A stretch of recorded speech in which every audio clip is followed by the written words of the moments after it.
नमस्कार, स्वागत है आपका हमारे चैनल में। मैं हूं आपके साथ शिखा कौशिका। चलते हैं हमारी कुछ खास रिपोर्ट की तरफ। यूपी के गोंडा जिले में नारी शक्ति वंदन सम्मेलन का आयोजन पंडरी कृपाल ब्लॉक परिसर में आयोजित किया गया, जिसमें मुख्य अतिथि गोंडा सांसद कीर्तिवर्धन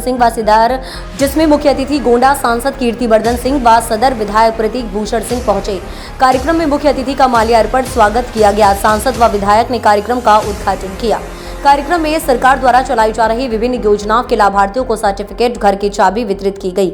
वहीं सांसद कीर्तिवर्धन सिंह ने कार्यक्रम को संबोधित करते हुए कहा कि दुनिया में हो रही इजराइल वार, यूक्रेन वार, प्रथम विश्व युद्ध, द्वितीय विश्व युद्ध इत्यादि त्रासदी का कारण कहीं भी महिलाएं नहीं रही हैं।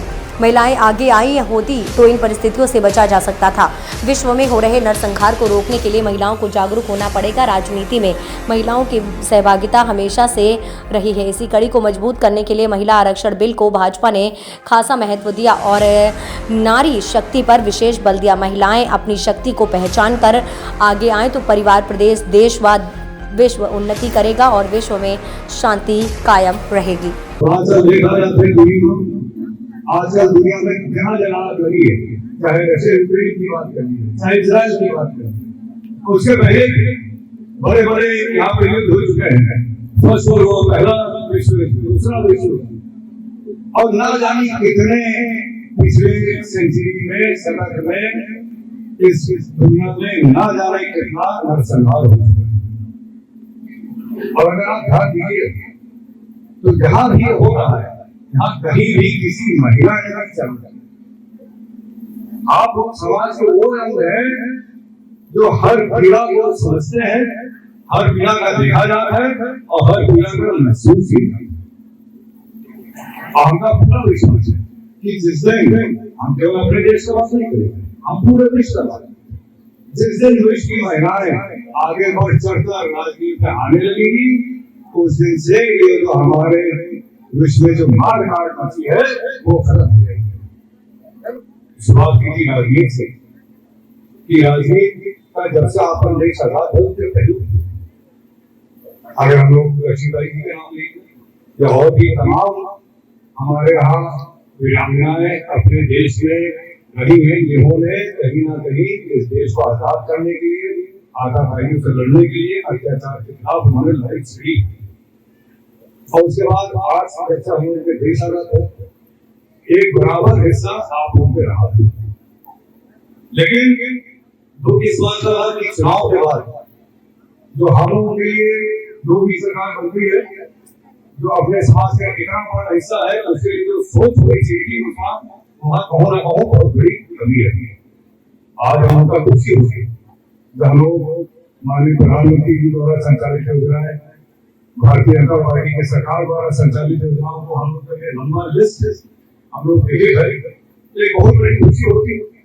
बहुत अच्छा लगता है कि हम लोग कम से कम एक जिम्मेदारी के साथ जो देश और समाज के प्रति होनी चाहिए, उस जिम्मेदारी के साथ हमारी सरकार काम कर रही है। ये सब संभव है जब हमारी नारी शक्ति उतनी मजबूती के साथ हम लोग के समाज में खड़ी हो जाएगी और जब आप लोगों का बराबर हिस्सा रहेगा तो हमका पूरा विश्वास है कि अपना प्रदेश, अपना समाज, अपना देश ही नहीं, इस पूरे विश्व में एक अलग ढंग की खुशहाली हो जाएगा।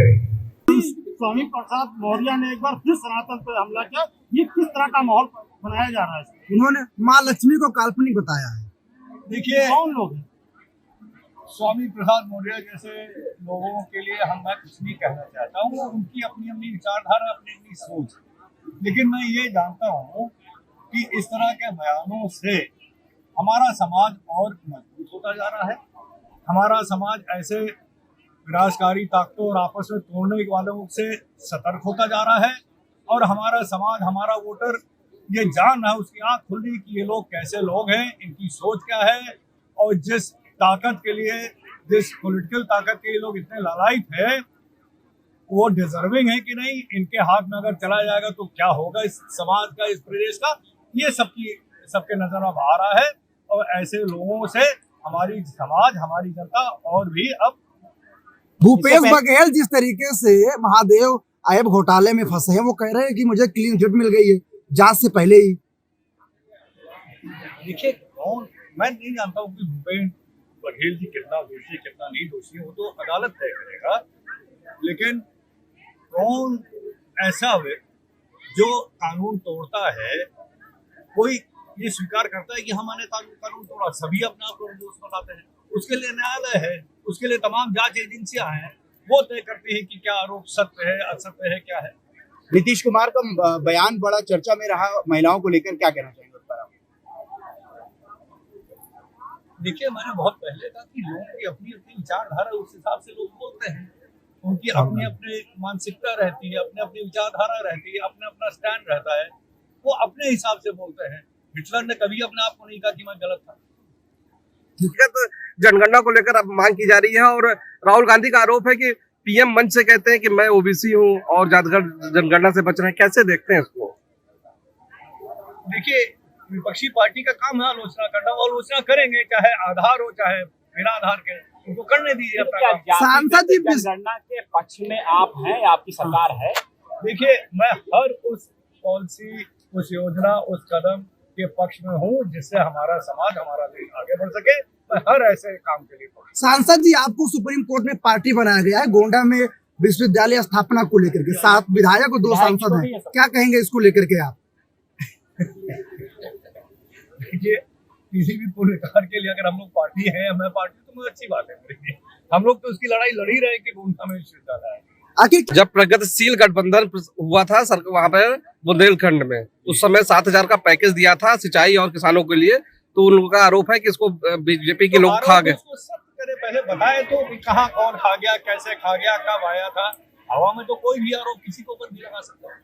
उम्मीद है आपको हमारी खबर अच्छी लगी होगी। हमारे चैनल को लाइक, सब्सक्राइब और शेयर करना मत भूलिए। ऐसी ही खबरों के लिए बने रहे मेरे साथ। नमस्कार।